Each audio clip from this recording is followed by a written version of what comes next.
Hi everyone, this is Aaron for Zollotech. We're going to unbox and review the HTC One on Verizon. The HTC One's been out for quite a while on other carriers, but it's recently just come to Verizon. It's $199 with a 2-year contract, so let's take a look at it.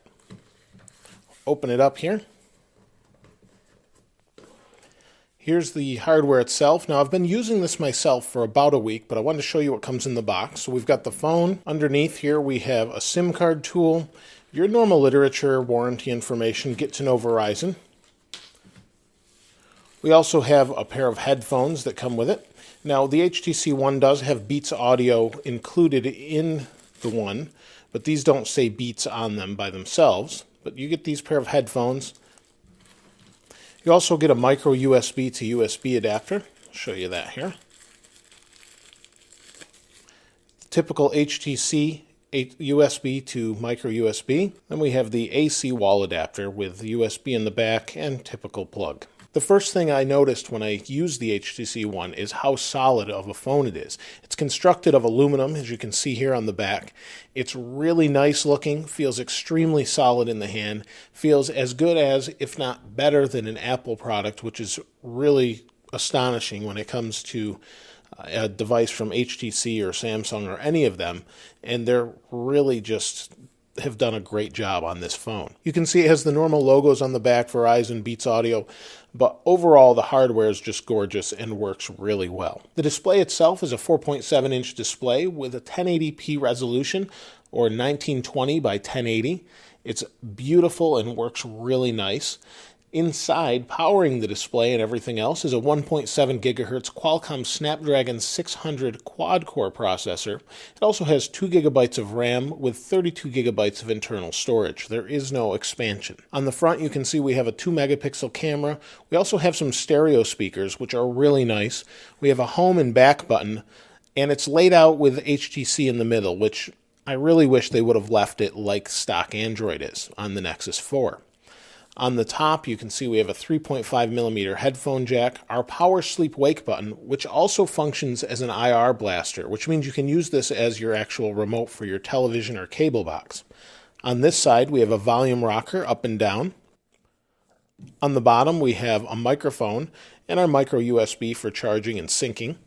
On this side, we have our SIM slot. And then on the back, we have a 4-megapixel camera. Now, HTC's opted to go with a 4-megapixel camera, but make the sensor actually have larger pixels, so you pick up better low-light performance. And it works really well. It takes beautiful pictures, and then we have an LED flash. We also have another microphone here for noise canceling. We'll power on the HTC One. Hold it down here. It will turn on, and one of the things HTC has just never gotten right, in my opinion, is their buttons. They just have this mushy feel to them. LG with the Nexus 4, Samsung with the Galaxy S4 has a nice click to their buttons, but for some reason HTC has kind of a mushy smush feeling when you push it. Now you can see it loaded up to the front page of HTC Sense, and turn it back on here. We can swipe to open, or we can, if I lock it again and do this, we can swipe to go straight to the camera. And Sense is okay. And you can see here's the camera. It takes really fast pictures. Just took that picture. And it does a great job. Now you can see we've come up to this blink feed that HTC's included with Sense. And it's kind of this feed for all of your news and Facebook friends and things like that. And it does a good job, but it's not something that I would say is really great to have on your front screen. It's more of something you would want to do to go into an app such as Pulse or something along those lines and see. You can see the touchscreen's nice and responsive. It's nice and bright in sunlight. It's vivid, and it looks great, but they've just got this Sense UI over the top of it. It has Android on it, obviously, and has Android 4.2.2. If we go to About, you can see software information, and we have Android 4.2.2, Sense 5.0, and there's all the rest of the information. Unfortunately, we don't have the latest version of Jelly Bean 4.3. That's due to the Sense UI that HTC's decided to put over the top of this. Unfortunately, they've, in my opinion, sort of ruined the experience of Android. Stock Android is much better, and you can actually get this device unlocked with stock Android, but it's pretty pricey from Google. You can see we go to the app drawer, and it's arranged in the way that they've decided with Google Apps, kind of the stock setup, media. And all of the apps are nice. Their media app is nice for music. It works well, and it's responsive, but it just doesn't feel as nice as if we were using, we'll go to Zollotech here. It doesn't feel as nice as if we were using stock Android. So we'll go to my website. And the default browser is not Chrome. You can set that, which isn't a problem. And I actually migrated all my information over from a Nexus 4. You can see it renders okay. We can pinch to zoom, no problem there. If we tap in here, we've got HTC's keyboard, and I much prefer stock Android over this keyboard. So you may want to change the overall interface, which you obviously can do with Android. The call quality is really good on this phone. I've spent probably a half hour's worth of talk time on it. It's really crisp and clear. Everyone can hear me well, no problems there. Signal strength is good. You can see I'm connected to Wi-Fi also. I have 3 bars of Verizon LTE, which is great and fast, no problems whatsoever. When it comes to the battery life, we have a 2300 milliamp hour lithium polymer battery. It's not removable. You can't swap it, but it is good for, well, at least HTC says it's good for 19 hours of talk time.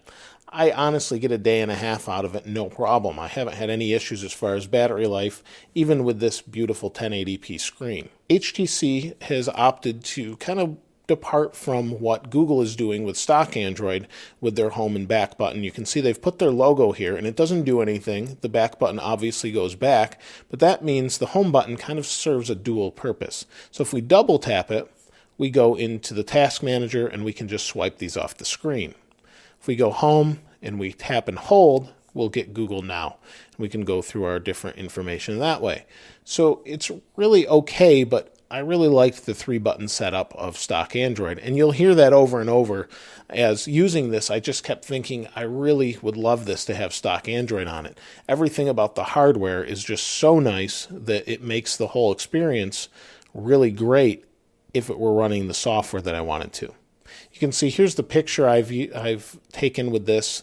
It takes great low light photos, takes great pictures, and in fact is better than the majority of cameras out there, unless you want a huge picture. The 4-megapixel camera does a great job. It's as good as, if not better than, the iPhone 5. So this is at the same level or better than that, in my opinion. I used this to listen to music for quite some time, and it sounds phenomenal through the headphone jack. The Beats audio being turned on does enhance it a little bit, but it's not anything that's phenomenal, but it's definitely noticeable. The HTC One is definitely one of the favorite, or if not the favorite of mine when it comes to Android hardware. The Nexus 4 is kind of right up there with it. It depends on what you feel like using as far as aluminum or glass. But the features as far as the camera goes and the overall solidness of the phone just makes this a really great phone. If you haven't used Android yet, or you've used Android and you want to upgrade, I wouldn't hesitate to go ahead and run right out and get this phone. It's such a great phone. And if you're not used to using stock Android, Sense will be a really nice experience. If you've used stock Android, you're going to be a little annoyed that Sense is on there probably. But I wouldn't let that stop you from at least checking this out and testing out the hardware for yourself. If you have any questions or comments, please place those in the comments below. If you haven't subscribed already, please subscribe. As always, thanks for watching. This is Aaron. I'll see you next time.